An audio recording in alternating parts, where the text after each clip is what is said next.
அல்லேலூயா. கர்த்தருடைய நாமம் மகிமைப்படுவதாக. 27ஆம் சங்கீதம் 10ஆம் வசனம் இவ்விதமாய் சொல்லுகிறது, என் தகப்பனும் என் தாயும் என்னை கைவிட்டாலும் கர்த்தர் என்னை சேர்த்து கொள்வார். அல்லேலூயா. இந்த நாளினுடைய செய்தியினுடைய தலைப்பு, கர்த்தர் என்னை சேர்த்து கொள்வார். யார் என்ன வெறுக்கிறாங்களோ ஒதுக்குறாங்களோ கர்த்தர் என்ன செய்வார்? சேர்த்து கொள்வார். அதான் ரொம்ப முக்கியம். நம்முடைய இருதயத்தில் இருக்க வேண்டிய எண்ணம் என்ன? கர்த்தர் என்னை சேர்த்து கொள்வார். யார் என்னைய உயர்த்தினாங்க, யார் என்னைய மேன்மையாக பேசுனாங்க, யார் என்னைய நல்லா வச்சிருக்காங்க வைக்கல, யார் என்ன நேசிக்கிறாங்க அன்பு செலுத்துகிறாங்க, அதெல்லாம் இல்லை. எது நடந்தாலும் கர்த்தர் என்னை சேர்த்து கொள்வார். எத்தனை பேர் அதை விசுவாசிக்கிறீங்க? ஹல்லேலூயா. கர்த்தர் என்னை சேர்த்து கொள்வார். ஏனென்றால் ஆண்டவருடைய முக்கியமான ஒரு குணாதிசயத்தில் என்ன? அவர் யாரையும் ஒதுக்குவதில்லை, அவர் யாரையும் வெறுப்பதில்லை, அவர் யாரிடத்திலும் அவர் விரோதமாய் நடப்பதில்லை. கர்த்தருடைய குணாதிசயம் என்ன என்று சொன்னால், அவர் தம்முடைய அன்பை காண்பித்து அவர் சகலவற்றையும் செய்கிறவராய் இருக்கிறார். ஆண்டவருடைய மெயின் குணமே என்னதுன்னா அன்பு. அப்போ ஆண்டவருடைய அந்த குணாதிசயத்திலே அவர் சொல்லும் பொழுது அவர் சொல்லுகிறார், நான் சேர்த்து கொள்வேன். அப்ப எல்லா சூழ்நிலையிலையும் நம்மை சேர்த்து கொள்ளாத ஒரு இடங்கள் உண்டு, சேர்த்து கொள்ளாத ஒரு சூழ்நிலை உண்டு, சேர்த்து கொள்ளாத ஒரு நிலவரம் வருகிறது.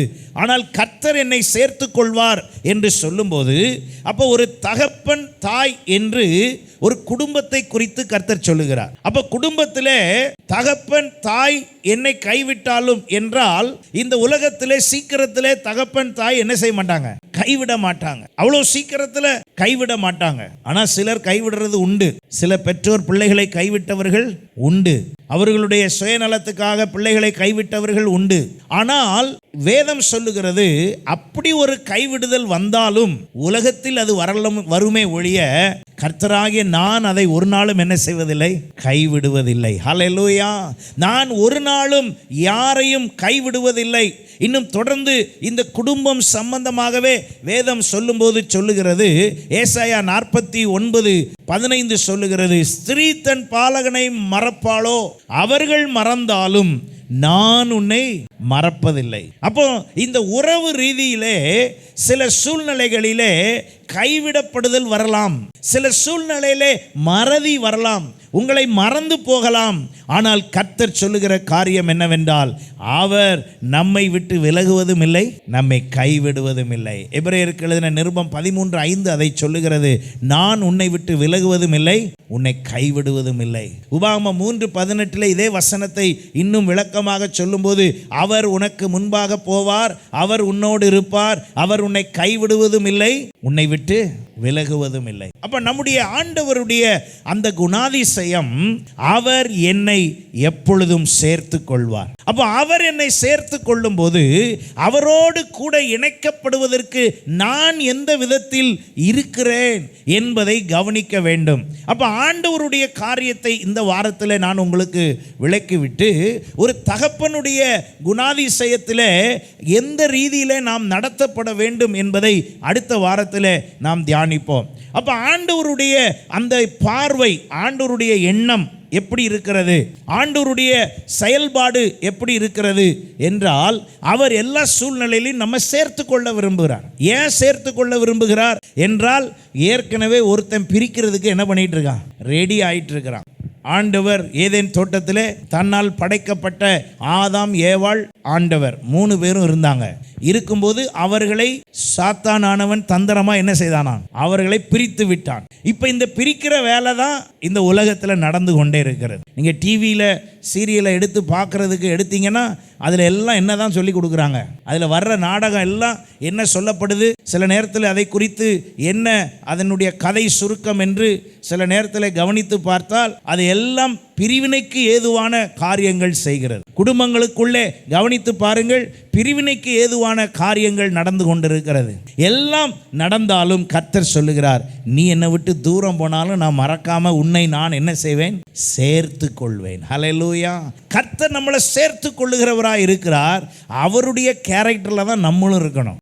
நம்மளும் எந்த விதத்திலையும் யாரையும் என்ன செய்யக்கூடாது? ரிஜெக்ட் பண்ணக்கூடாது.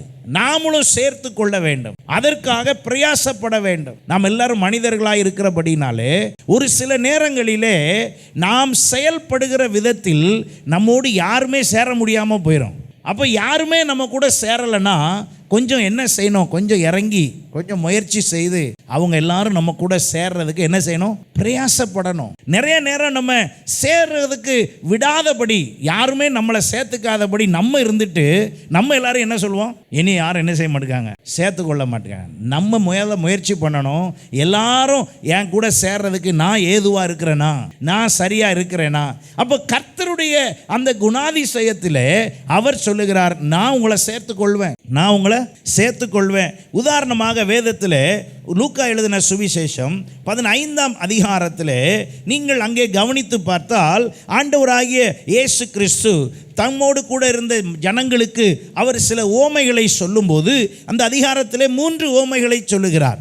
அதிலே ஒரு ஓமை என்ன என்று சொன்னால், ஒரு தகப்பன் தனக்கு 2 பிள்ளைகள் இருந்தார்கள். அங்கே 11ஆம் வசனத்திலிருந்து பாருங்கள், ஒரு மனுஷனுக்கு 2 குமாரர் இருந்தார்கள் என்று சொல்லி அந்த ஓமையை ஆரம்பிக்கிறார். அவர் ஆரம்பித்து வரும்போது அவர்களில் இளையவன் தகப்பனை நோக்கி என்ன சொன்னானாம் பாருங்க, ஆஸ்தியில எனக்கு எல்லாத்தையும் என்ன பண்ணிருங்க, கொடுத்துருங்க, எல்லா ஆஸ்தியும் என்கிட்ட கொடுத்துருங்க, எனக்கு உண்டானதெல்லாம் எனக்கு கொடுத்துருங்க, நான் என் ஃப்ரெண்ட்ஸோட சேர்ந்து என் சொந்த முறையில் நான் எப்படி வாழணுமோ நான் அப்படி வாழ போகிறேன், ஆகையினால என் ஆஸ்தியெல்லாம் கொடுத்துருங்கன்னு யார்கிட்ட கேட்காரு, ஒரு தகப்பனிடத்தில் ஒரு பிள்ளை கேட்குது. இந்த உலகத்தில் தகப்பனாக இருக்கிறவர்கள் சில நேரத்தில் கேட்கக்கூடிய கேள்வி, எனக்கு என்ன வச்சிருக்க, எனக்காக என்ன சேர்த்து வச்சிருக்க. பிள்ளைங்க பெற்றோர்கிட்ட கேட்குற கேள்வி, எனக்காக என்ன பெருசா நீ பண்ணிட்ட. நல்லபடியாக ஒரு வீட்டில் வச்சு நல்லா ஃபேன் காற்றெல்லாம் போட்டு பாதுகாப்பாக வச்சிருக்கங்கிற அறிவுலாம் வராது. ஆனால் கேள்வி மட்டும் என்னது, எங்களுக்காக என்ன பண்ணிட்ட அப்படின்னு தகப்பனை பார்த்து சில நேரத்தில் குடும்பத்தில் உள்ளவர்கள் கேட்பதுண்டு. தகப்பனுடைய பொறுப்புகள், தகப்பனுடைய வேலை. ஒரு இதில் இப்படி படித்தேன், அம்மா 10 மாதம் சுமந்து பெற்றாங்க. அவங்களுக்கு சுமக்கிறது எவ்வளோ நாள் தான், வெறும் 10 மாதம், அது 9 மாதம் 9.5 மாதம். அப்புறம் காலம் ஃபுல்லாக சுமக்கிறது யாரு சொல்லுங்க சத்தமா, தகப்பன் தான் சுமக்கணும். ஆனால் ஹைலைட் எது, பெருசாக பேசப்படுறது என்னது, புகழ்ந்து பேசப்படுறது என்னது, பெருசாக சொல்றது என்னது, 10 மாதம் நான் சுமந்து பெற்றேன் தெரியுமா. அந்த பெற்றதுக்கு காலம் ஃபுல்லாக அவங்கள சுமக்கிறது யாரு? இப்போ 10 மாதம் சுமந்தேன்னு சொல்கிற ஆளையும் சேர்த்து, பிறந்த ஆளையும் சேர்த்து, எல்லாத்தையும் யார் தான் இப்போ சுமக்கணும் சொல்லுங்க, தகப்பன் தான் சுமக்கணும். இந்த வியூவில் யாரும் நீங்கள் யோசிக்கிறது இல்லை.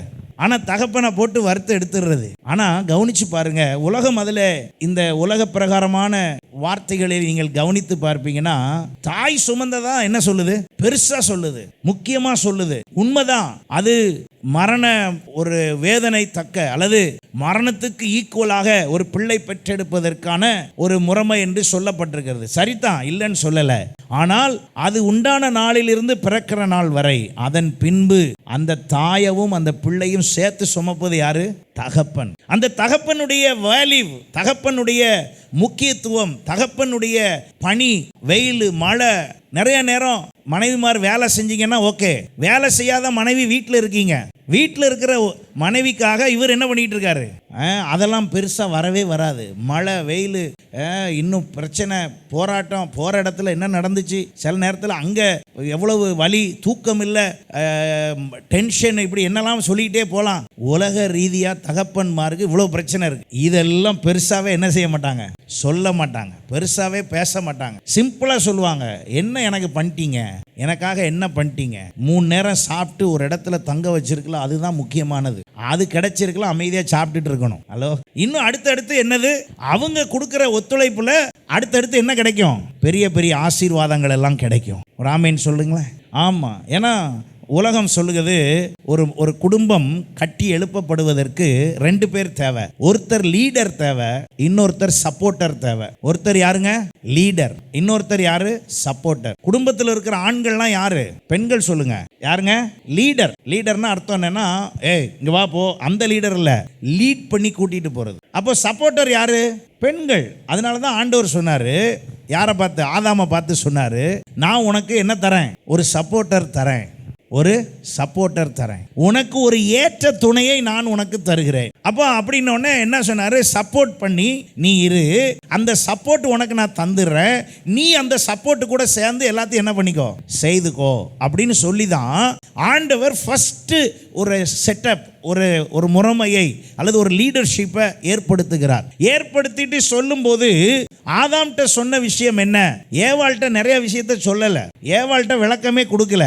பேசினது ஃபுல்லா யார்கிட்ட, ஆதாம்கிட்ட. அவர் சொல்றாரு, நான் உன்னைய இந்த இடத்துல வச்சிருக்கிறேன், நீ என்ன செய்யணும்னா இதை காக்கவும் பண்படுத்தவும் செய்ய வேண்டும். அப்படி நீ செய்வதற்கு செய்யும் போது உனக்கு நான் யாரை கொடுத்திருக்கேன், ஏற்ற துணையை கொடுத்திருக்கிறேன். அப்போ கணவனை வைக்கும் போது லீடராக படைத்துட்டு மனைவியை என்ன செஞ்சிட்டாரு, சப்போர்ட்டராக வைத்துட்டார். இப்போ இந்த குடும்பம் என்று வரும்போது அப்போ தகப்பனுடைய வேல்யூ என்ன, தகப்பனுடைய காரியம் என்ன, தகப்பன் தான் அந்த குடும்பத்தை என்ன பண்ணி கூட்டு போறாங்க, லீட் பண்ணி கூட்டு போறாங்க. அப்போ அந்த தகப்பனுக்கு உரிய மரியாதையோ அல்லது முக்கியத்துவமோ இல்லாட்டாலும், நல்லா புரிஞ்சுக்கங்க, இல்லாட்டாலும் அந்த குடும்பம் திரும்பியும் நல்லா தான் அந்த நபர் திரும்பியும் எல்லா வேலையும் பார்த்து வேலைக்கு போய் எல்லாம் கஷ்டப்பட்டு, ஒவ்வொருத்தருடைய வேலையை கவனிச்சிங்கன்னா இங்கே இருக்கிற உங்களிலேயே ஒவ்வொருத்தருடைய வேலையை பார்த்தீங்கன்னா வித்தியாசமானது. ஒவ்வொருத்தருக்கும் ஒவ்வொரு வேலை. சிலருடைய வேலை பார்த்தீங்கன்னா அவங்க கொஞ்சம் கவனக்குறைவாக இருந்தால் எங்கெல்லாமோ யாருக்கெல்லாமோ பாதிப்பு வந்துடும், அந்த மாதிரி பிரச்சனை. இப்படி ஒவ்வொருத்தருடைய வேலையை கவனிங்க. கம்ப்யூட்டரில் சிலர் வேலை, சிலர் அக்கௌண்ட்டுக்கு வேலை, கரண்ட்டில் சில பேருக்கு வேலை. இப்போ இந்த வேலையெல்லாம் பார்க்கறது யாருக்காக, ஒரு குடும்பத்துக்காக, ஒரு ஆஸ்தி சேர்க்க, ஒரு அந்தஸ்து சேர்க்க, ஒரு சொத்து சேர்க்க. இப்படி சேர்த்து வச்சிருக்க ஒரு தகப்பன்ட்ட பையன் வந்து என்ன சொல்றான், என் ஆஸ்தியெல்லாம் கொடு. சேர்த்தது யாரு, சேர்த்தது தகப்பன், கேட்கறது யாரு, மகன். உடனே அப்பா அங்க வர்ற, நான் சம்பாதிச்சது அதெல்லாம் தர முடியாது அப்படியா சொன்னாரு, இல்ல. உடனே என்ன பண்ணிட்டாராம் பாருங்க, அங்கே சொல்லப்பட்டிருக்கிறது, தகப்பன் உடனே எல்லா சொத்தையும் எடுத்து அந்த மகனுக்கு என்னெல்லாம் சேரணுமோ எல்லாத்தையும் என்ன பண்ணிட்டாரு, கொடுத்துட்டார். கொடுத்து சரிப்பா உன் விருப்பம், நான் பிரயாசப்பட்டேன், நான் தான் எல்லாம் சேர்த்தேன் உண்மைதான், ஆனால் நான் சேர்த்ததுல ஒரு பங்கு யாருக்கும் சேர்த்து தான் சேர்த்தேன், உனக்காகன்னு தான் சேர்த்தேன், நீ வாயை திறந்து கேட்டுட்ட, இந்த வச்சுக்கோ. அப்போ உடனே இந்த மகன் வாங்கி கொண்டு, வேதம் சொல்லுகிறது, அவன் எல்லாவற்றையும் எடுத்துக்கொண்டு என்ன செய்தானா, தூர தேசமாய் புறப்பட்டு போய் 13ஆம் வசனம் பாருங்க, அங்கே துன்மார்க்கமாய் ஜீவனம் பண்ணி தன் ஆஸ்தியை என்ன செய்தான், அழித்து போட்டு.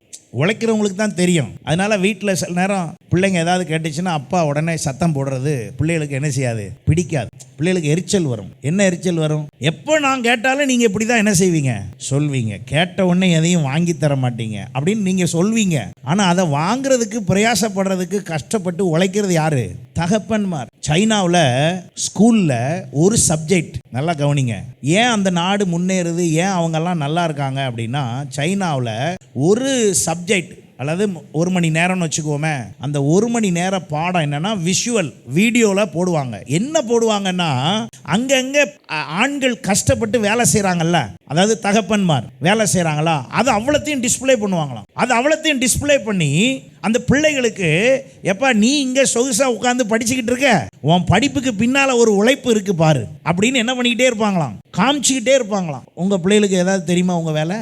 ஹலோ, உங்கள் பிள்ளைக்கு நீங்கள் எவ்வளோ கஷ்டப்படுறீங்கன்னு தெரியுமா? பிள்ளைங்கள்லாம் சொல்லுங்கள், உங்கள் அப்பா எவ்வளோ கஷ்டப்படுறாங்க தெரியுமா? உனக்கு தெரியுமா உங்கள் அப்பா எவ்வளோ கஷ்டப்படுறாங்கன்னு? தெரியுமா உங்களுக்கெல்லாம்? அவங்க ஏன் அப்படி காட்டணும், ஏன் பிள்ளைங்களுக்கு அப்படி காட்டுறாங்க அப்படின்னா, நீ ஒழுங்கா படி, உன் படிப்புல நீ கவனம் செலுத்தணும்.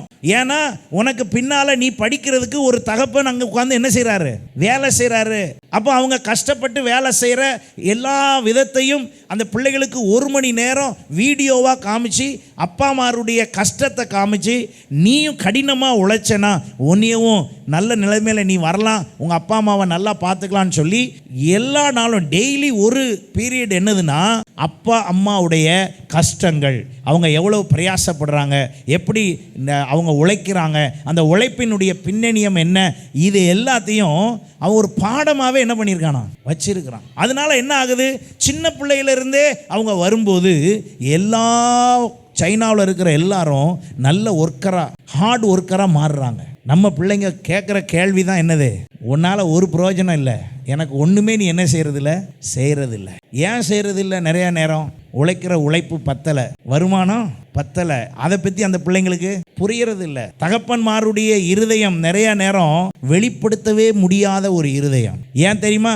வெளிப்படுத்தி சொன்னா உனக்கு இதே பஞ்சப்பாட்டு தான், நீ இதே தான் புலம்புவ, என்னைக்கு தான் நீ மாற்றி பேசுவ, இப்படியெல்லாம் பிள்ளைங்க பேசி குடும்பத்தில் உள்ளவங்க பேசி செய்திருவாங்க. ஆனால் தகப்பனுடைய இருதயம் எவ்வளவு கடினமாய் செயல்படுகிறது, எவ்வளவு வேலை செய்கிறது என்பது அல்ல. அப்போ அவ்வளோ தூரம் இருக்கிற ஒரு தகப்பனை குறித்து இயேசு உதாரணமாய் சொல்லும்போது, அப்படி ஒரு மகன் கேட்ட உடனே கொடுத்துட்டாரு. இப்போ முக்கியம் எங்க, எதை நான் முக்கியத்துவப்படுத்தி சொல்ல வருகிறேன்? தகப்பனுடைய இருதயம் சாதாரணமானது அல்ல.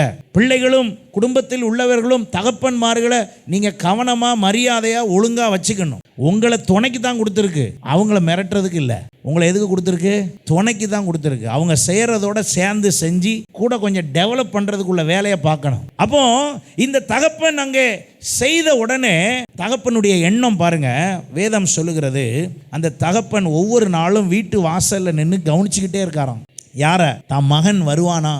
ஏன் கவனிக்கிறாரு? அவருக்கு நல்லா தெரியும், கையில் கொடுத்து விட்டதெல்லாம் காலியான பிறகு, ஏன்னா இவன் போயிருக்கிறான், இவன் செலவு பண்ணுறவன், இவன் ஒரு நாளும் ஒன்றும் டெவலப் பண்ண மாட்டான், இவன் தூக்கிட்டு போயிட்டான், நிச்சயமாக எல்லாம் காலியானவொடனே எங்கே தான் வருவான்? வீட்டுக்கு தான் வருவான். அப்போ அந்த ஊர் வழக்கம் என்ன அப்படின்னா, அந்த ஊர் கலாச்சாரம் என்னன்னா, ஒரு பையன் சொத்தை வாங்கிட்டு போயிட்டா, அப்பாட்ட சண்டை போட்டு சொத்தை வாங்கிட்டு போயிட்டா, திரும்ப அவன் ஒன்றும் இல்லாமல் அந்த ஊருக்கு வந்தால் கல் எறிஞ்சு கொண்டுருவாங்க. பிள்ளைங்கள்லாம் கவனிக்கிறீங்களா? எப்படிங்க? சொத்தெல்லாம் எடுத்துட்டு போயிட்டு அப்பாட்ட இருந்து சண்டை போட்டு போன பிறகு திரும்ப வீட்டுக்குள்ள வர்றதா இருந்தால் சேர்க்க முடியாது, ஊர் பஞ்சாயத்தெல்லாம் வைக்கணும். அப்படி ஒருவேளை கவனிக்காம வந்துட்டா வர எல்லாரும் பார்த்துட்டாங்கன்னா எல்லாரும் சேர்ந்து கல் எறிஞ்சு அந்த பையனை என்ன பண்ணிடுவாங்க? கொன்னுருவாங்க. இதுதான் அந்த ஊர் சட்டம். இப்போ அந்த சட்டம் வேற ஒரு பக்கம் இருக்குது. இப்போ மகன் என்ன செய்கிறான்? ஊரெல்லாம் போய் சுற்றி திரிஞ்சு எல்லா காசையும் செலவு பண்ணிட்டு சொத்தெல்லாம் அழிச்சிட்டு இப்போ அவனுக்கு ஒரு புத்தி தெளிவு இப்போ அவர் யோசிக்கிறார், அப்பா வீட்டில் வேலைக்காரனே நல்லா சாப்பிட்றானே, என் அப்பா வீட்டில் இருக்க வேலைக்காரனே நல்லா சாப்பிடுவானே, எனக்கு ஒரு நேரம் சாப்பாட்டுக்கு கூட வழி இல்லையேன்னு புள்ள யோசித்து வரும்போது, இப்போ அதை தான் அங்கே சொல்லப்பட்டிருக்குது பாருங்க. அவன் என்ன செய்தானாம் பாருங்க, 20ஆம் வசனம் பாருங்க. எழுந்து புறப்பட்டு தன் தகப்பனிடத்தில் வந்தான். இப்போ தகப்பனுடைய இருதயம் நீங்கள் நினைக்கிற மாதிரி கிடையாது. தகப்பனுடைய இருதயம் உங்க மேல அன்பும் இரக்கமும் இருக்கிறனால தான் எல்லா குடும்பமும் இன்னைக்கு வாழ்ந்துகிட்டு இருக்கு. ஒரு ஆமேன் சொல்லுங்களேன். எத்தனை பேர் ஒத்துக்கிறீங்க? உங்களுக்காக பிரயாசப்படுகிற தகப்பன்மார் இருக்கிறனால தான், குடும்பத்தின் தலைவர் இருக்கிறனால தான் நீங்க இன்னைக்கு நல்லா இருக்கீங்க. உங்களை கர்த்தர் நல்லா வைத்திருக்கிறார். சில வேளையில தகப்பன்மார் பொறுப்பற்று போனதுனால எவ்வளவு கஷ்டப்பட்டு குடும்பத்தை காப்பாற்றினவர்கள் இருக்காங்க தெரியுமா? அப்ப பொறுப்புள்ள, உங்களை கவனிக்கிற, உங்களை வழி நடத்துகிற ஒரு தலைமைத்துவம் உங்க குடும்பத்தில் இருக்கு அப்படின்னா அதை பத்திரமா என்ன செஞ்சுக்கணும்? நல்லபடியாக வச்சுக்கணும். அதுக்கு இடையூறு செய்கிற போல இருந்தால் உங்களுடைய நிலைமை தான் மோசமாகுமே ஒழிய பிரச்சனை வேற மாதிரி போகாது. அப்போ வேதத்தின்படி நீங்கள் அதை கவனிக்க வேண்டும். ஆனால் குணாதிசயம் என்ன பாருங்க, தகப்பனுடைய குணம் என்ன பாருங்க. அவன் தூரத்தில் வரும்போதே அவனுடைய தகப்பன் அவனை கண்டு. இப்போ ஊருக்குள்ள வர்றதுக்காக மகன் வந்துகிட்டு இருக்கிறார். அப்போ டெய்லி கண்காணிக்கலனா மகன் வர்றது தெரிஞ்சிருக்குமா? அப்போ டெய்லி இவர் என்ன செய்திருக்கிறாரு? என் மகன் இன்னைக்கு வருவானா, என் மகன் இன்னைக்கு வருவானா, என் மகன் இன்னைக்கு வருவானான்னு என்ன பண்ணிட்டு இருந்திருக்காரு? பார்த்துக்கிட்டு இருந்திருக்கிறாரு. அன்றைக்கு அவன் வருகிறான். அங்கே சொல்லப்பட்டிருக்கிறது, அவனுடைய தகப்பன் அவனை கண்டு என்ன செய்துங்க? மனதுருகி. இப்படி ஒரு தகப்பன் இருந்து கைவிட்டாலும், அதைத்தான் இப்ப ஆண்டவர் சொல்லுகிறார். ஒரு தகப்பனுடைய இருதயம் எப்படி இருக்கிறது? அந்த மகன் தூரத்தில் வரும்போது அவனை கண்டு மனதுருகி ஓடி அவன் கழுத்தை கட்டி கொண்டு அவனை என்ன செய்தானா? முத்தம் செய்தான். எதுக்கு இதை செய்தான்? ஏன் இப்படி செய்தான்? காரணம், அந்த ஊர் வழக்கம் என்ன? கல்லெறிஞ்சி கொன்றுவாங்க. இப்ப யாரும் பார்த்து கல்லெறிவதற்கு முன்பு தகப்பன் ஓடி போய் யாரை காப்பாத்திட்டாரு? மகனை காப்பாத்திட்டார். இப்ப ஊருக்கு என்ன செய்தி சொல்ல வருகிறார்? என் மகன் என் சொத்தை எடுத்துட்டு போனது ரைட், அவன் போனது தான். இப்போ அவன் செலவழித்ததெல்லாம் இருக்கட்டும், ஆனாலும் நான் என் மகனை என்ன செய்து கொள்கிறேன்? ஏற்றுக்கொள்கிறேன். ஹல்லேலூயா. ஆனாலும் என் மகனை நான் ஏற்றுக்கொள்கிறேன். என் மகனுக்கு தண்டனை வருவதை நான் அனுமதிப்பதில்லை. ஊரார் கல்லெறிந்து கொள்வதை நான் அனுமதிப்பதில்லை. என் மகன் என்னை விட்டு போனது உண்மைதான், ஆனால் திரும்ப என் நினைவு வந்து அவன் தகப்பனிடத்தில் திரும்பி இருக்கிறான் என்றால் அந்த மகனை நான் விடப்போவதில்லை. அந்த மகனை நான் என்ன செய்து கொள்வேன்? சேர்த்து கொள்வேன். ஹல்லேலூயா. இந்த மனநிலையில தான் நம்முடைய கர்த்தர் நம்மை வழி நடத்துகிறார். அவர் தன்னுடைய குணத்தை தான் ஆண்டவர் அங்கே ஒரு ஓமையாக ஒரு தகப்பன் 2 பிள்ளைகள் என்று சொல்லி கொடுத்து கொண்டிருக்கிறார். அப்ப இந்த தகப்பனுடைய இருதயத்திலே நீங்க கவனிச்சு பாருங்க, அவன் தன்னுடைய எண்ணம் முழுவதும் காணாமல் போனவன் அல்லது விட்டு போனவன், தூரம் போனவன் திரும்ப வரும்போது தகப்பன் அங்கே, நம்ம ஊர் தகப்பன்னா என்ன சொல்லுவாங்க, உள்ள வந்த காலை என்ன பண்ணி விடு, வெட்டி விடு. வெட்டு 1 துண்டு 2, அவ்வளோதான். நீ எல்லாத்தையும் அழிச்சிட்டு இவ்வளோ தூரம் பண்ணிட்டு உனக்கு வேற வீட்டுக்கு வரணும்னு வேற நினைப்பு வேற வந்துச்சா, இந்த எல்லா பக்கமே என்ன செய்யாத, வராத. இதுதான் நம்மளுடைய பேச்சு. ஆனால் ஆண்டவர் ஓமையாக சொல்லுகிற அந்த இடத்துல அந்த தகப்பனுடைய இருதயத்தை போலதான் கர்த்தருடைய இருதயம் இருப்பதை உணர்த்துகிறார். ஹல்லேலூயா. அதை வைத்துதான் அவர் சொல்லுகிறார், தகப்பனும் தாயும் கைவிட்டான். இந்த உலகத்தில் 2 விதமான கைவிடப்படுதல் நமக்கு இருக்கிறது. ஒன்று விருப்பினால் சில தகப்பன் தாய் கைவிட்டிருக்கலாம், இன்னொன்று மரணத்தின் நிமித்தமாய் அவர்கள் நம்மை என்ன செய்திருக்கலாம், கைவிட்டிருக்கலாம். 2 விதமான கைவிடப்படுதல் வந்தாலும் கர்த்தர் சொல்லுகிறார், நான் உங்களை என்ன செய்வேன், சேர்த்துக்கொள். அந்த சேர்த்து கொள்ளுதலுக்கு அடையாளமாக அந்த ஓமையை அவர் சொல்லுகிறார். என்ன ஓமை? அவர் அங்கே அந்த மகனை அழைத்து, வேதம் சொல்லுகிறது, அங்கே மகன் உடனே என்னெல்லாமோ சொல்லி பார்க்குறாரு. எப்பா, நான் தப்பு பண்ணிட்டேன், உமக்கு விரோதமாகவும் பரத்துக்கு விரோதமாக என்ன பண்ணிட்டேன், பாவம் செஞ்சிட்டேன், நான் தப்பை உணர்ந்துட்டேன், நான் பண்ணது தப்பு தான், மன்னிச்சிருங்க அப்படின்னு சொன்ன உடனே இந்த தகப்பனுடைய இருதயம் இப்பொழுது என்ன செய்கிறது? உடனே அந்த தகப்பன் ஊழியக்காரர்களை நோக்கி என்ன செய்தானா பாருங்க, நீங்கள் உயர்ந்த வஸ்திரத்தை இவனுக்கு கொண்டு வாங்க. சொத்து அழிச்சிட்டாரு, எல்லாம் அவ்வளவுதான், ஸ்பாயில் பண்ணி விட்டாரு. குடும்பத்தில் பாதி சொத்து இவனால என்ன செஞ்சு போச்சு, அழிஞ்சு போச்சு. இடையூறு செய்து விட்டார். குடும்பத்தில் பல நஷ்டங்களை ஏற்படுத்தி விட்டார். குடும்பத்துக்குள்ளே பலவிதமான காரியம் நடந்துருச்சு. இவனால ஊருக்கே அவமானம் ஆயிடுச்சு. ஆனா தகப்பன் என்ன செய்தார்? இன்றைக்கு நம்மிடத்தில் அந்த தகப்பன் இருதயம் இருக்கிற தகப்பன்மாருக்கு இருக்குதா? நீங்கள் எல்லாரும், நம்ம எல்லாரும் அப்படி இருக்கிறோமா? அப்போ ஆண்டவருடைய அந்த பார்வை என்ன அப்படின்னா, என்ன செய்துட்டு போனாலும் தகப்பன் என்னதான் செய்ய வேண்டியிருக்கு, ஏற்றுக்கொள்ள வேண்டியது, மன்னித்து ஏற்றுக்கொள்ள வேண்டியது இருக்கு. இப்போ 2 விஷயம் நடக்கு பாருங்க. மனதுருகி அன்பு கூர்ந்து ஏற்றுக்கொள்ளுகிற தகப்பனும் அங்கே இருக்கிறார், தன் தவறை உணர்ந்து திருந்தின மகனும் அங்கே இருக்கிறார். இந்த 2 நடக்க வேண்டியது இருக்கிறது. 2 நடந்தால் என்ன நடக்கும்? சமாதானம் உண்டாகும். அந்த மகனுடைய வாழ்விலே இனி பட்டினியே என்ன செய்யாது, இருக்காது. அவனுக்கு இனிமேல் எந்தவித பிரச்சனையும் இல்லை. ஆனால் ஒரு நாளிலே அவன் தகப்பனை விட்டு, தகப்பனுடைய கண்காணிப்பை விட்டு, தகப்பனுடைய அன்பை விட்டு, தகப்பனுடைய அங்கே இருந்ததான அதிகாரத்தை விட்டு, வழிநடத்தலை விட்டு, வழிகாட்டுதலை விட்டு தூரமாய் தன்னிஷ்டத்துக்கு போன பொழுது வேதம் சொல்லுகிறது, பன்றி மேய்க்கிற சாப்பாடு கூட அவனுக்கு என்ன செய்யலையா, கிடைக்கலையா. நல்லா கவனிங்க.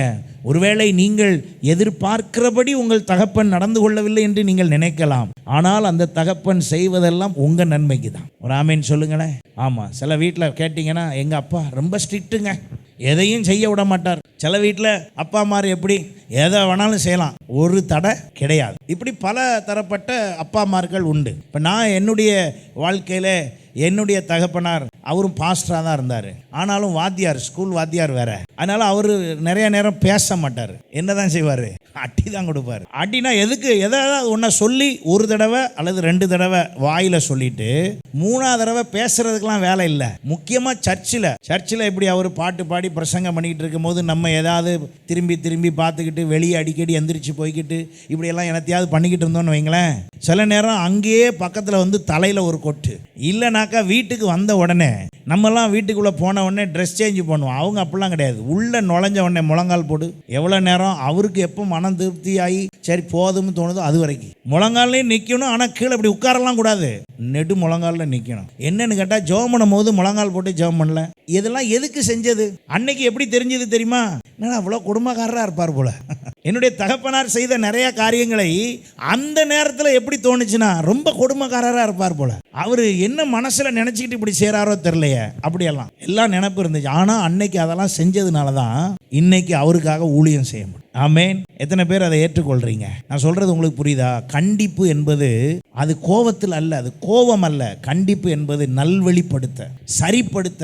சில காரியங்களை நாம் செய்வோம், அது சரியில்லை என்று தகப்பன் உணரும் போது, குடும்பத்தை நடத்துகிற லீடிங் பண்ணுறவங்க உணரும் போது அதை சரியாக கேட்டுக்கணும். அப்படியா, சரி, ஓகே அப்படின்னு கேட்கணும், கீழ்ப்படியணும். அங்கே மாறுதல் வரும்போது குழப்பங்கள் வரலாம், சண்டைகள் வரலாம், பிரச்சனைகள் வரலாம். ஆனால் செய்கிறதெல்லாம் எதுக்கு தான்? நல்வழிப்படுத்த, நல்லதுக்கு. இப்போ இந்த தகப்பன் தன் குமாரனுக்கு எல்லாத்தையும் கொடுத்துட்டாலும் திரும்ப வந்த உடனே இந்த தகப்பன் ஏற்றுக்கொண்டு அவர் செய்த காரியம் என்ன? உடனே உயர்ந்த வஸ்திரம் போடுங்க, அவனுக்கு கையில் மோதிரத்தை போடுங்க, அவனுக்கு பாதரட்சியை கொடுங்க, எல்லாத்தையும் செய்து நம்ம குடும்பத்தால் உடனே என்ன செய்யுங்க? மாற்றுங்க. வெளியாள் மாதிரி ஆக்காதீங்க, உடனே குடும்பத்தால் ஆக்குங்க அப்படின்னு சொல்லிட்டு அடுத்தடுத்து செய்து அவனுக்கு கொடுத்த எல்லா வரவேற்பையும் கொடுத்துட்டு, சாப்பாடு வேற ரொம்ப நாள் ஆச்சு, அதனால கொளுத்த கன்றை கொண்டு வந்து அடியுங்கள், நாம் புசித்து எப்படி இருப்போம்? எந்த மகனுக்கு? சொத்து அழிச்சவனுக்கு எவ்வளோ வரவேற்பு பாருங்க. நம்ம எல்லாரும் அப்படித்தான். இந்த உலகத்திலே கர்த்தருடைய காரியத்திலே நாம் கவனம் இல்லை, கர்த்தருடைய காரியத்திலே ஆர்வம் இல்லை, கர்த்தரோடு கூட நெருக்கம் இல்லை, கர்த்தர் காரியத்திலே நாம் தூரமாக இருக்கிறோம். ஆனாலும் ஏசப்பான்னு கூப்பிட்டோடனே அவர் இந்த தகப்பனை போல நம்ம என்ன செய்து கொள்ளுகிறார்? சேர்த்து கொள்ளுகிறார். ஹல்லேலூயா! எவ்வளவு அன்புள்ள கர்த்தரை நாம் வைத்திருக்கிறோம். ஆகையினால தான் அவர் சொல்லுகிற இந்த விஷயம் என்ன? தகப்பனும் தாயும் கைவிட்டால். அப்போ ஒரு தகப்பன் கைவிடுவதில்லை. ஒரு தகப்பனுடைய இருதயம் எப்படி இருக்கிறது? கைவிடுகிற இருதயம் இல்லை. அந்த தகப்பன் சேர்த்து கொள்ளுகிறவராய் இருக்கிறார். அப்படி அந்த சேர்த்து கொள்ளுகிற உலக பிரகாரமான தகப்பன் கைவிட்டாலும் அவர் சொல்லுகிறார், நான் உங்களை என்ன செய்வேன்? சேர்த்து கொள். அப்போ ஒரு உலக பிரகாரமான ஒரு தகப்பன் கைவிடவில்லை, சேர்த்து கொண்டார். அங்கே தொடர்ந்து நீங்க வாசிப்பீங்கன்னா அங்கே சொல்லப்பட்டிருக்கிறது, அங்கே திடீரென்று மூத்த மகன் வருகிறான். மூத்த மகன் வந்து கேட்கிறான், என்ன நடக்குது வீட்டில், என்ன ஆச்சு? உடனே அவங்க சொல்றாங்க, உங்க தம்பி சொத்தெல்லாம் தூக்கிட்டு போனவர் என்ன பண்ணிட்டாரு, திரும்ப வந்துட்டாருன்னு. அண்ணனுக்கு கோபம். தகப்பன் ஏற்றுக்கொள்வார், உடன் பிறந்தோர் என்ன செய்ய மாட்டாங்க? ஏற்றுக்கொள்ள மாட்டாங்க. தகப்பன் ஏற்றுக்கொள்வார், மற்றவங்க அங்கீகரிக்க மாட்டாங்க. அதான் தகப்பனுக்கும் உள்ள மற்றதுக்கும் உள்ள வித்தியாசம். இப்போ அண்ணன் என்ன செய்யறாரு? வெளியே நின்று எப்படி நீங்க இப்படி செய்யலாம், எப்படி நீங்க இப்படி செய்யலாம், எப்படி நீங்க இப்படி கொடுக்கலாம், அவன் சொன்னது பாருங்க. அங்கே சொல்லப்பட்டிருக்கிறது அந்த அந்த இடத்துல அவனுடைய மூத்த குமாரன் 25ஆம் வசனம் பாருங்க. மூத்த குமாரன் வயலில் இருந்தான். அவன் திரும்பி வீட்டுக்கு சமீபமாய் வருகிற போது கீத வாத்தியத்தையும் நடன கழிப்பையும் கேட்டு, சின்ன மகன் வந்திருக்காருன்னு சொல்லி வீட்டில் மியூசிக்லாம் போட்டிருக்கு, சாப்பாடுலாம் ரெடி தட்டாப்பட்டாலாம் நடக்குது. எந்த மகனுக்கு? சொத்து அழிச்ச மகனுக்கு. ஆண்டவர் நம்மை ஒரு நாளும் பாவி என்று தள்ளவில்லை. ஹல்லேலூயா! நாம் தப்பானவர்கள் என்று ஆண்டவர் தள்ளவில்லை. நாம் அவரிடத்தில் நெருங்காதவர்கள் என்று தள்ளவில்லை. அவரை நோக்கி கூப்பிடும்போது அவர் நம்மை அரவணைத்து கொள்ளுகிற தேவனாயிருக்கிறார். ஹல்லேலூயா! அவருடைய அன்பு மிகவும் பெரியது. அங்கே அவன் அப்படி கேட்டு அவன் பேசின காரியம் பாருங்கள். ஊழியக்காரர்களை ஒருவனை அழைத்து இது என்ன என்று விசாரித்தான். அதற்கு அவன், உம்முடைய சகோதரன் வந்தார், அவர் மறுபடியும் சுகத்துடனே உம்முடைய தகப்பனிடத்தில் வந்து சேர்ந்தபடியினால் அவருக்காக கொளுத்த கன்றை அடித்தார் என்றான். அப்பொழுது அவன் கோபம் அடைந்து, யாருக்கு கோபம் வருது? சகோதரனுக்கு கோபம் வருது. அப்பா கொளுத்த கன்று அடிச்சு அன்பா உபசரிச்சுக்கிட்டு இருக்காரு. சரி, பையன் போனேன் வந்துட்டான், சொத்து போனா போகுது. எப்படிங்க? சொத்து போனா போகுது, சொத்து எப்படி வேணாலும் சம்பாதிச்சுக்கலாம், உறவு தான் முக்கியம் அப்படின்னு அப்பா சேர்த்துக்கிட்டார், மகனை சேர்த்துக்கிட்டார். ஆனா அங்கே அண்ணன் என்ன செய்கிறான் பாருங்கள். கோபம் அடைந்து உள்ளே போக மனதில்லாதிருந்தான். தகப்பனோ வெளியே வந்து அவனை, தகப்பன் யாரையும் விடல, இப்போ கோபமான மகனையும் விடல, அழிச்ச மகனையும் விடல, கோபமான மகனையும் விடல, ரெண்டு பேரையும் சமாதானப்படுத்துறார். இன்னைக்கு ஆண்டவர் அப்படிப்பட்ட தகப்பன் மாறதான் தேடுறார். அல்லேலூயா! நான் சொன்னேன், அடுத்த வாரம் உங்களுக்கு நான் அதை பற்றி சொல்றேன். வேதத்தில் தகப்பன்மாராய் நடந்து கர்த்தருக்கு பணிவிடை செய்த, ஊழியம் செய்தவர்கள் அத்தனையாய் இருக்கிறதை வேதம் சொல்லுகிறது. அப்போ இந்த தகப்பன் என்ன செய்கிறான்? சொத்தையெல்லாம் அழித்து தூரமாய் போன மகனையும் சேர்த்து கொண்டான். எப்படி சேர்த்து கொள்ளலாம் என்று வம்பிழுத்த, கோபப்பட்ட, அது எப்படி? நீங்க, நான் இப்படி ஒரு தகப்பனா சபையில் மாட்டியிருக்கேன் தெரியுமா? நீங்க எல்லாம் ஒவ்வொரு குடும்பத்துக்கு தான் தகப்பன், நான் மொத்த குடும்பத்துக்கு நான் யாரு? தகப்பன். எவ்வளவு பிரச்சனை தெரியுமா? ஒரு சகோதரன் கோவச்சுக்கிட்டு இருக்காப்புல, ஒரு சகோதரன் எல்லாம் பிரச்சனையா இருக்கு, எல்லாம் என்ன நடந்தாலும் எல்லாத்தையும் இப்போ தகப்பனா நான் என்ன செய்ய வேண்டியிருக்கு? ஆமாம், இது யாருக்கும் புரியாது. பாஸ்டர் அவர் என்ன, அவர் எல்லாத்தையும் சேர்த்துக்குதாரு. அப்புறம் தகப்பன் அப்படி தானே இருக்கணும். அல்லேலூயா! யாரையும் விட முடியாது, கோவச்ச சகோதரனையும் விட முடியாது, கோவச்ச உடனே தண்டிக்கலாம் முடியாது, கோவச்ச உடனே வெளியே போ அப்படின்னு சொல்லலாம் முடியாது, எல்லாத்தையும் சேர்த்துக்கணும். இப்போ தகப்பன் வெளியே வந்து கோபமான சகோதரனை, அந்த மகனை, மூத்த மகனை கூப்பிட்டு என்ன சொல்றாரு பாருங்க. தெளிவா ஒரு விஷயம் சொல்றார். அவன் பாருங்க, இவன் தகப்பன்கிட்ட சொல்றான். அவன் தகப்பனுக்கு பிரயுத்தரமாக அண்ணங்காரன் சொல்றான், நான் எவ்வளவு நாள் உங்க கூடவே இருக்கேன், என்னைக்காவது சொத்தை அழிச்சிருக்கானா, என்னைக்காவது நான் ஏதாவது பண்ணியிருக்கேனா, உங்க சொத்தை வாங்கிட்டு போய் ஏதாவது பண்ணனா. அவன் வேசியின் இடத்துல போய் ஆஸ்தியை அழித்து போட்ட 30ஆம் வசனம் பாருங்க. உம்முடைய குமாரனாகிய இவன் வந்த உடனே, இந்த பேச்சு நமக்குள்ள இருக்கா இல்லையா? ஆமா, திடீர்னு கொஞ்சம் ஒரு பக்கம் கூடுதலா பேசிட்டா, ஆமா நான் ரொம்ப நாளா இருக்கேன் ஏன்ட பேசல. பாஸ்டர் திடீர்னு பாருங்க அவங்கள்ட்ட நல்லா பேசுறாரு. யார் ஏன்ட பேசுறீங்களோ அவங்கள்ட்ட தானே நான் பேச முடியும். நீங்க பேசாம போயிட்டா நான் என்ன செய்யறது? நீங்க அவைலபிளா வந்தாதான் நான் எல்லாத்தையும் செய்ய முடியும். இப்போ உடனே இங்க என்ன நடக்கு பாருங்க. அவன் என்ன சொல்றான் பாருங்க. வேசிகளிடத்தில் உம்முடைய ஆஸ்தியை அழித்து போட்ட உம்முடைய குமாரனாக இவன் வந்த உடனே கொளுத்த கன்றை இவனுக்காக அடிப்பித்தீரே என்றான். அப்பொழுது தகப்பன், அதற்கு தகப்பன், மகனே நீ எப்போதும் என் கூட தான் இருக்க, நீ எப்போதும் என் கூட இருக்கிற, என்னுடையதெல்லாம் யாருதான்? உன்னுடையது. நீ கோபக்காரனா இருந்தாலும் நீ என் கூட தான் இருக்க, நான் உன்னைய வச்சிருக்கேன், நீ என் கூட தான் இருக்க. ஒரு விஷயம் உனக்கு சொல்றேன் பாரு, உன் சகோதரனாகிய இவனோ மரித்தான், திரும்பவும் என்ன பண்ணியிருக்கிறான்? உயிர்த்தான், காணாமல் போனான், திரும்பவும் காணப்பட்டான், ஆனபடியால் நாம் சந்தோஷப்பட்டு மகிழ்ச்சியா இருக்க வேண்டுமே என்று சொன்னான். அல்லேலூயா. இன்னைக்கு ஆண்டவருடைய இருதயம் பாருங்க. அப்போ இப்படி ஒரு தகப்பன் இருந்து கைவிட்டாலும் நம்முடைய கர்த்தர் என்ன செய்து கொள்வார்? சேர்த்து கொள்ளுகிறவராய் இருக்கிறார். அல்லேலூயா. அப்ப நம்முடைய தேவன் நம்மை ஒருபோதும் என்ன செய்வதில்லை? கைவிடுவதில்லை. எத்தனை பேர் விசுவாசிக்கிறீங்க? அல்லேலூயா. அப்ப இந்த உலகத்தில் எவ்வளவு அன்புள்ள தகப்பன் கூட கைவிட நேரிடலாம். ஆனால் கர்த்தர் ஒரு நாளும் கைவிடுவதே இல்லை. அல்லேலூயா. உலக தகப்பன் மரணத்தின் நிமித்தமாய் நம்மளை கைவிட்டுருவாங்க. ஆனால் கர்த்தர் என்றென்றும் ஜீவிக்கிறவராய் இருக்கிறபடியால் அவர் ஒரு பொழுதும் நம்ம என்ன செய்வதில்லை? கைவிடுவதில்லை. அல்லேலூயா. ஆகையினாலதான் யாக்கோபை பார்த்து கர்த்தர் இப்படி சொல்லுகிறார். ஆதியாகமம் 28ஆம் அதிகாரம் 15ஆம் வசனத்தில் பாருங்க.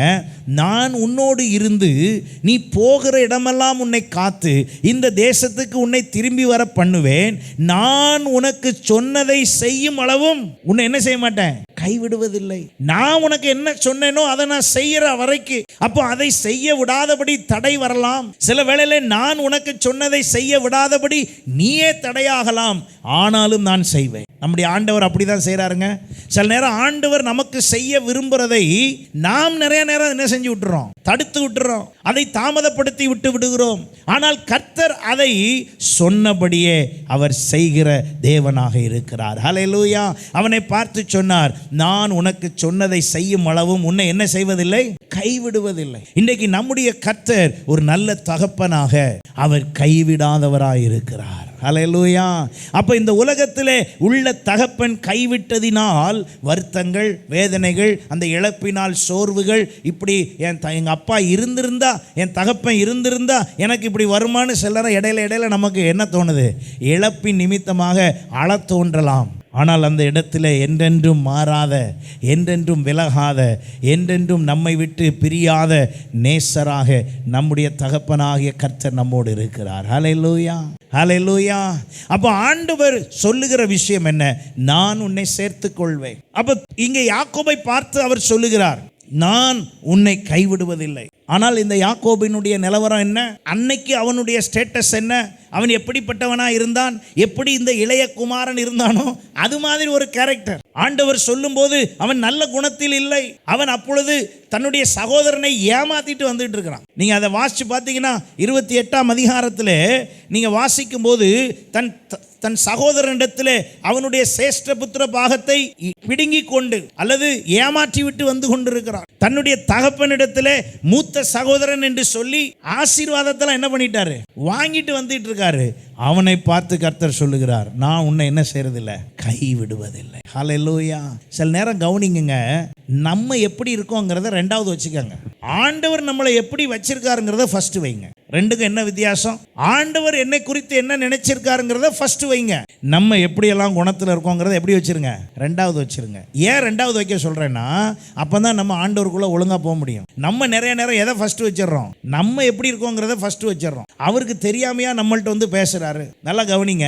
இப்போ இந்த யாக்கோபுட்ட ஆண்டவர் இப்படி சொல்றாரு, நான் உன் கூட இருப்பேன், நீ போற இடத்துலலாம் உன் கூட வருவேன், நான் உனக்கு சொன்னதை செய்யும்போது உன்னை என்ன செய்ய மாட்டேன். இப்படி இவன்ட்ட பேசுறதுக்கு காரணம் என்ன? அது சும்மா பேசலைங்க. அங்கே சொல்லப்பட்டிருக்கிறது 12ஆம் வசனம் பாருங்க, 28:12. அவன் ஒரு சொப்பனம் கண்டான், இதோ ஒரு ஏணி பூமியிலே வைக்கப்பட்டிருந்தது, அதன் நுனி வானத்தை எட்டியிருந்தது, அதிலே தேவதூதர் ஏறுகிறவர்களும். யாருக்கு? என்ன கேரக்டர்ல உள்ளவனுக்கு? புரியுதா உங்களுக்கு?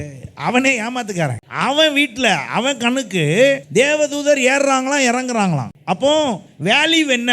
இந்த இடத்துல விஷயம் என்ன? இப்போ தகப்பன் தன் பிள்ளை அழித்து சொத்தையெல்லாம் அழித்ததை வைத்து சொத்தை பார்த்தாரா, மகனை பார்த்தார்? ரெண்டுக்கும் வித்தியாசம் இருக்கா இல்லையாங்க? தகப்பன் எதை பார்த்தாரு? சொத்தை பார்த்திருந்தா மகனை ஏத்திருக்க மாட்டார். பணத்தினுடைய வேல்யூவை பார்த்திருந்தா மகனை உள்ள ஏத்திருக்க மாட்டார். அழிந்து போன சொத்து எவ்வளவு முக்கியம் தெரியுமா? நான் மழை வெயில் பார்க்காம சம்பாதிச்ச சொத்தை நீ அழிச்சிட்ட, அதனால நீ வேண்டாம் அப்படின்னா, இப்போ வேண்டான்னு சொல்றது எதை வேல்யூ பண்ணி வேண்டான்னு சொல்றோம்? பணத்தை வேல்யூ பண்ணி மகனை வேண்டான்னு சொல்றோம். ஆனா இங்க வேதம் சொல்லுகிறது, லூக்கால நம்ம வாசிச்சபடி அந்த தகப்பன் ஏற்றுக்கொண்டதற்கான காரணம் என்ன? தகப்பனுக்கு அழிச்ச சொத்தை விட யார் முக்கியம்? மகன்தான் முக்கியம். நம்மளை இன்றைக்கு நாம் செய்த பாவத்தை விட ஆண்டவருக்கு யார் முக்கியம்? நம்ம செஞ்சதெல்லாம் ஆண்டவர் பெருசுப்படுத்த விரும்பலை.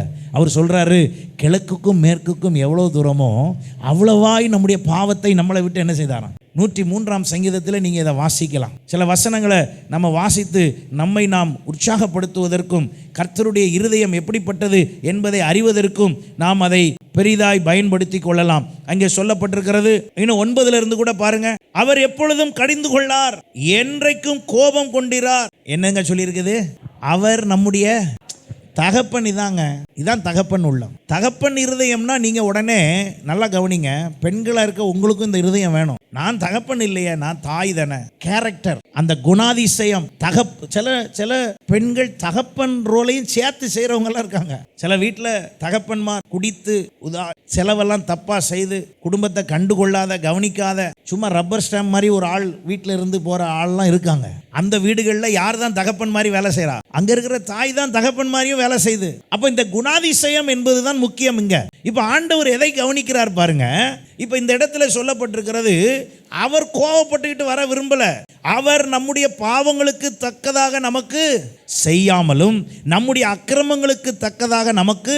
அப்போ ஒவ்வொரு தடவையும் நம்ம பிரச்சனை பண்ணி நம்ம பண்ண தப்புக்கெல்லாம் தண்டனை கொடுத்துக்கிட்டு இருந்தா என்ன செய்யறது?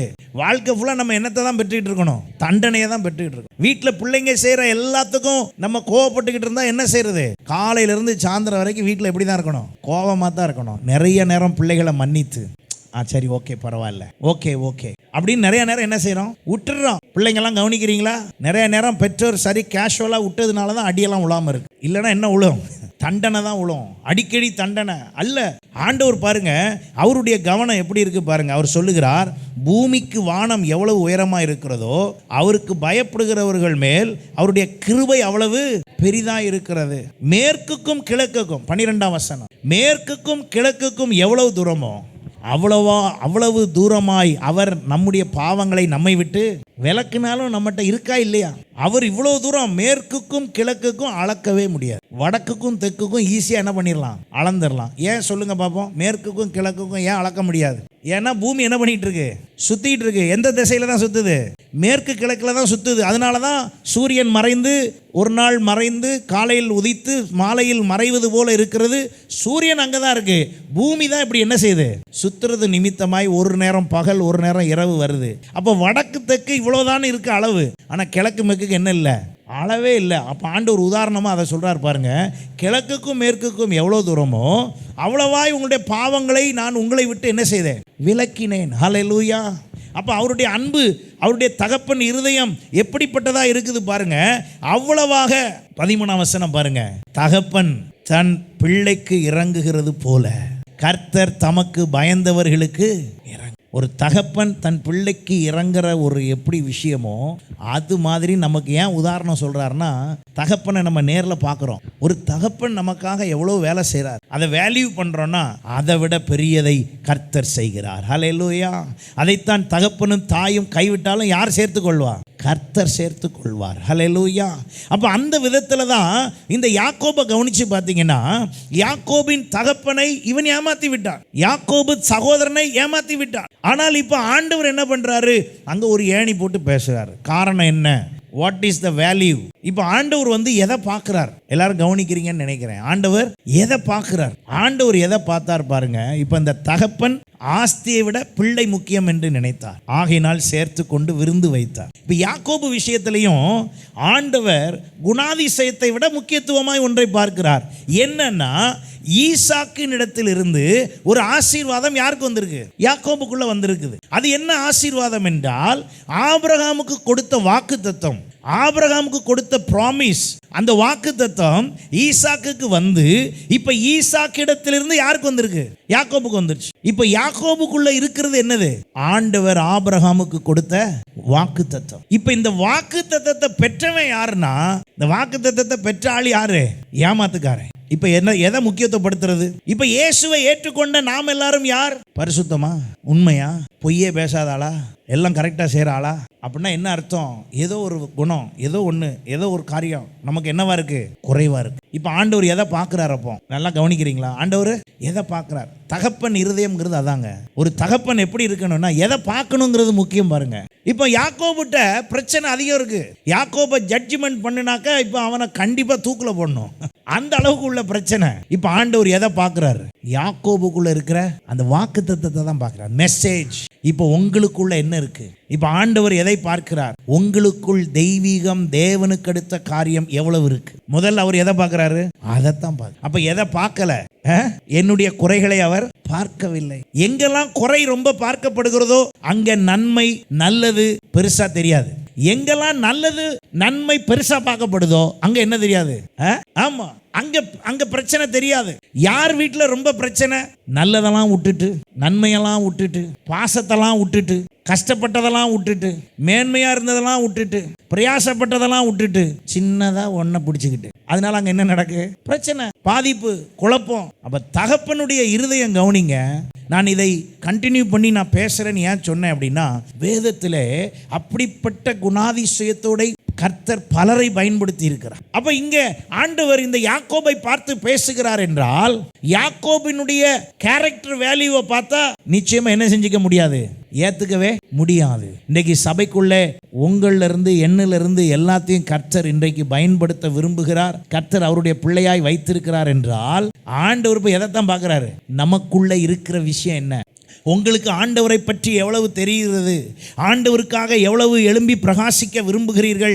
ஆண்டவருக்காக நீங்கள் செய்ய விரும்புகிறது என்ன? ஆண்டவரை குறித்த, ஆண்டவரோடு இருக்கிற ஐக்கியத்தில் நீங்கள் விரும்புகிற காரியம் என்ன?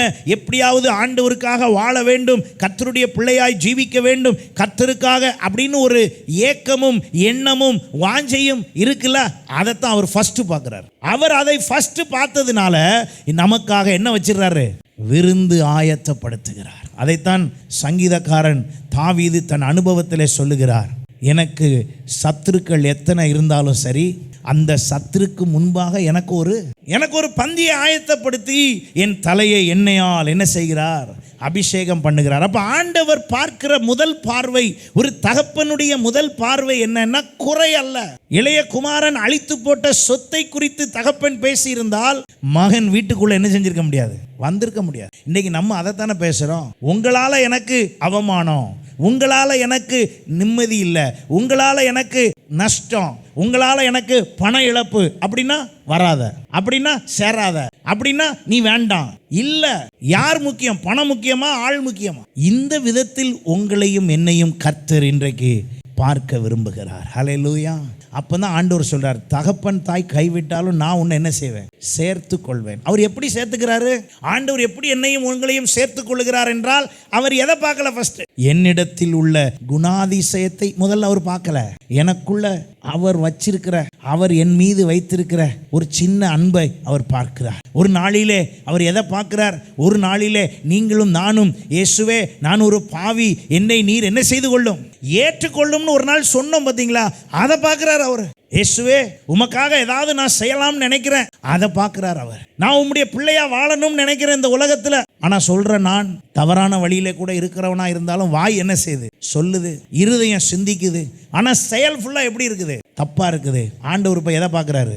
அதுக்காண்டி தப்பெல்லாம் என்கரேஜ் பண்றாரு நான் சொல்லலை, அதுக்காண்டி ஆண்டவர் எல்லாத்தையும் ஏத்துக்கிட்டாரு நான் சொல்லலை. அவர் முதல் பார்வை என்ன, அவர் முதல் பார்ப்பது என்ன என்றால் இதைத்தான் பார்க்கிறார். தகப்பன் என்றால் அதுதான், தகப்பனுடைய இருதயம் என்றால் அதுதான், கர்த்தருடைய இருதயம் அப்படித்தான் பார்க்கிறது. இப்ப யாக்கோபனுடைய செயல்களை பார்த்தால் அவனிடத்திலே நான் சொன்னதை செய்யும் அளவும் கைவிட முடியாதுன்னு சொல்லவே முடியாது. யாக்கோபுடைய செயல்களை பார்த்தால் நான் உன் கூட இருப்பேன் அப்படின்னு சொல்லவே முடியாது. யாக்கோபுடைய செயலை பார்த்தால் நான் போகிற இடமெல்லாம் உன்னை காத்துக்கொள்வேன் என்று சொல்ல முடியாது. ஆனாலும் யாக்கோபிடத்தில் அவர் சொன்னார் என்றால் ஒரே ஒரு காரணம் தான், யாக்கோபுக்குள் இருந்த மெசேஜ், யாக்கோபுக்குள்ள இருந்த அந்த வாக்குத்தத்தம், ஆபிரகாமுடைய வாக்குத்தத்தம், ஆபிரகாமுக்கு தந்தருளப்பட்ட வாக்குத்தத்தம் இப்பொழுது யாக்கோபுக்குள் வந்தபடினாலே யாக்கோபு எத்தனா இருந்தாலும் கர்த்தர் பார்த்தது முதல்ல எதை? வாக்குத்தத்தம். நீங்களும் நானும் பாவியா இருக்கையில் கிறிஸ்து நமக்காக சிலுவையிலே அடிக்கப்பட்டார். அப்ப பாவியா இருக்கையில் என்னை அவர் பார்த்தார், என் மீது அன்பு கூர்ந்தார், நம்மை ஏற்றுக்கொண்டார். ஹல்லேலூயா. அப்ப அவருடைய அந்த இருதயத்தின் எண்ணத்தை கவனித்து நானும் இப்போ அப்படிதான் என்ன செய்யணும், செயல்படணும். நம்மளும் இப்போ அப்படித்தான் பார்க்கணும் எல்லாரையும். அப்படி பார்த்தோம் என்றால் எல்லாரையும் நம்ம சேர்த்துக்கொள்வோம், யாரையும் என்ன செய்ய மாட்டோம், ரிஜெக்ட் பண்ணவே மாட்டோம். யாரையும் நம்ம ரிஜெக்ட் பண்ணவே மாட்டோம். ஏன் ரிஜெக்ட் பண்ண மாட்டோம்னா இந்த பார்வை இருந்தா நம்ம எதை ஃபர்ஸ்ட் கொண்டு வந்துடுறோம், எது பிரச்சனையோ அதெல்லாம் ஃபர்ஸ்ட் கொண்டு வந்துடும். இல்லை, நீங்கள் ரட்சிக்கப்பட்டு கர்த்தருடைய பிள்ளை ஆனா முதல்ல பார்க்க வேண்டியது என்னங்கிறத முதல் கவனிக்கணும். தகப்பனுடைய இருதயம் என்பது என்ன? இன்றைக்கு இந்த யாக்கோபிடத்தில் பேசினபடினாலே அங்கே வசனம் அதைத்தான் சொல்லுகிறது, என் தகப்பனும் தாயும் என்னை கைவிட்டாலும் கர்த்தர் என்னை சேர்த்துக்கொள். அப்ப ஆண்டவருடைய அந்த இருதயத்தின் விஷயம் என்ன? நீங்க கவனிச்சு பார்த்தீங்கன்னா தொடர்ந்து நீங்க இஸ்ரவேல் ஜனங்கள் வழிநடத்தப்படும் போது அவர் சொல்லுகிறார், உபாகமம் 4ஆம் அதிகாரம் 31ஆம் வசனம் பாருங்க, உன் தேவனாகிய கர்த்தர் இரக்கமுள்ள தேவனாய் இருக்கிறபடியால், அவர் யாராங்க? இரக்கமுள்ள தேவனாய் இருக்கிறபடியால் அவர் உன்னை கைவிட மாட்டார், உன்னை அழிக்கவும் மாட்டார், உன் பிதாக்களுக்கு தாம் ஆணையிட்டு கொடுத்த உடன்படிக்கையை மறக்கவும் மாட்டார். இன்னைக்கு நீங்களும் நானும் அந்த விஷயத்தை கவனிச்சு பார்த்தோம்னா ஆண்டவருடைய இருதயம் எப்படி இருக்கிறது? இஸ்ரவேல் ஜனங்கள் கிளம்பிட்டாங்க, கிளம்பி அப்படி வந்து கொஞ்ச நேரத்தில் என்ன பண்றாங்க, முறுமுறுக்கிறாங்க. என்ன மோசே, செங்கடல் முன்னால இருக்குது, பின்னால பார்வோன் சேனை இருக்குது, இடையில எங்களை இப்படி கொல்லவா வந்த? இப்ப ஆண்டவர் உடனே விடுறா, அவங்க அப்படியே அந்த பின்னால வர்ற பார்வோன் சேனை வந்து இவங்களை என்ன பண்ணிரட்டும், எல்லாம் க்ளோஸ் பண்ணிரட்டும், விட்டுருவோம் அப்படின்னு ஆண்டவர் விட்டாரா? இல்ல, ஆண்டவர் அங்கே முறுமுறுப்பை பார்க்கவில்லை, அழைப்பை பார்த்தார். ஹல்லேலூயா. அவர் அங்கே முறுமுறுப்பை பார்க்கவில்லை. ஏன் முறுமுறுப்பை பார்க்கவில்லை என்றால் இந்த முறுமுறுப்புக்கெல்லாம் பதில் கொடுத்துக்கிட்டு இருந்தா இவங்களை கொண்டு போய் அங்கே என்ன செய்ய முடியாது, சேர்க்க முடியாது. ஹல்லேலூயா. எல்லா முறுமுறுக்கும் பாஸ்டர் பதில் கொடுத்தாருன்னா சபை நடத்த முடியாது. எல்லாத்தையும் ஓகே ஓகே ஓகே. ஏன்னா நம்ம நோக்கம் என்னது, எல்லாரும் எங்க போயிடணும், நித்திய ஜீவனை அடைய வேண்டும். ஹல்லேலூயா. நம்ம எல்லாரும் கிறிஸ்துவை வெளிப்படுத்த வேண்டும், அதுதான் முக்கிய நோக்கம். அப்போ இங்கே இஸ்ரவேல் ஜனங்கள் பண்ணின நிறைய விஷயத்துக்கு அவர்களை அழித்திருக்க வேண்டும். ஆனால் ஆண்டவர் சொல்லுகிற காரியம் பாருங்க, நான் அவர்களை கைவிட மாட்டேன். அதிலே 15ஆம் வசனம் பாருங்களேன், அதிலே 4ஆம் அதிகாரம் 15ஆம் வசனம் பாருங்க, பேசின நாளில் நீங்கள் ஒரு ரூபத்தையும் காணவில்லை, எதுவுமே இல்லை அங்க. அவர்கள் ஜனங்கள் தேவனை கண்டதே இல்லை. அவர்கள் காணாதிருந்தும் அவர்கள் பின்பற்றும்படி சொன்ன வாக்குத்தத்தத்தை நிறைவேற்ற வந்து கொண்டு இருக்கும் போது கர்த்தர் அந்த வந்ததை கவனிக்கிறார். எல்லாம் கிளம்புங்கன்னு சொன்ன உடனே இப்ப எல்லாரும் என்ன பண்ணிருக்காங்க, கிளம்பி இருக்காங்க. கிளம்பும் போது நல்ல எண்ணத்துல கிளம்புனாங்கனோ இல்லையோ, கர்த்தர் சொன்ன கானானா நோக்கி என்ன பண்ணிட்டாங்க, அந்த ஒரு காரணத்துக்காக அவர் என்ன பண்றாரு, சப்போர்ட் பண்றாரு. இப்போ உங்களை இயேசு அழைக்கிறார், வாங்க எல்லாரும் சபைக்கு வாங்கன்னு சொன்ன உடனே வந்துட்டீங்க, ஆகையினாலே கர்த்தர் உங்களை ஆசீர்வதிக்கிறார். அல்லேலூயா. அப்போ வந்த இடத்துல இல்லை பாஸ்டர் அதெல்லாம் வேண்டாம், சேர்த்துக்க வேண்டாம் பாஸ்டர்னு சொன்னாலும் கர்த்தர் சேர்த்துக்கொள். அல்லேலூயா. ஏன் அவர் சேர்த்துக்கிறாருன்னு புரியுதா உங்களுக்கு? இப்போ நம்ம இங்கே யார் பார்வை தான் பார்க்க வேண்டியிருக்கு? அவர் பார்வை. யார் குணத்தில் தான் வாழ வேண்டியிருக்கு? அவர் குணத்தில். அப்போ கர்த்தருடைய எண்ணம் என்ன? யாரையும் கைவிட கூடாது, யாரையும் ரிஜெக்ட் பண்ணக்கூடாது, ஒருத்தரையும் ஒதுக்கக்கூடாது. அப்போ ஆண்டவர் அங்கே சொன்ன விஷயம் என்ன? மோசேக்கு சொன்ன விஷயம் என்ன?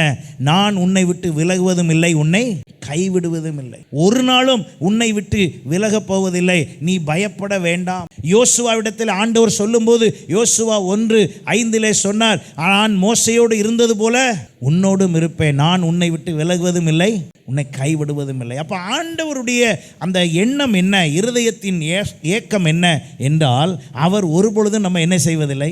கைவிடுவதில்லை. அவர் சேர்த்து கொள்ள விரும்புகிறார். நம்மை எல்லா சூழ்நிலையிலும் அவர் சேர்த்து கொள்ள விரும்புகிறார். இன்றைக்கு இங்கே வந்திருக்கிற உங்களையும் கர்த்தர் என்ன செய்ய விரும்புகிறார்?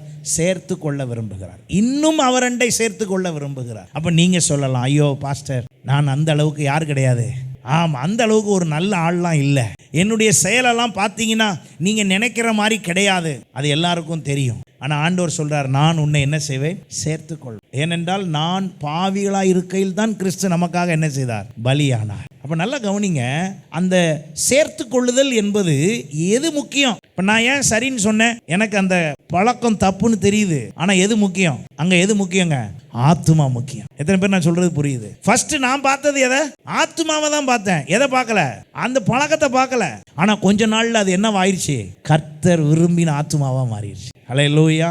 அப்ப தகப்பனுடைய இருதயத்தை நான் வெளிப்படுத்த வரும்போது எப்படி வெளிப்படுத்துகிறேன்? அப்போ இந்த தகப்பன் தன் மகன் எல்லா ஆஸ்தியும் அழித்து போட்டான். இப்பொழுது தகப்பன் அழிந்த ஆஸ்தியை பார்க்கவில்லை, வந்த மகனை தான் பார்த்தார். ஹல்லேலூயா. யாக்கோபை அவன் செய்த எந்த எத்து வேலையும் கர்த்தர் பார்க்கவில்லை, அவனுக்குள் இருந்த வாக்குத்தத்தத்தை அவர் பார்த்தார். அதனால் தீர்மானம் என்ன? முடிவு என்ன?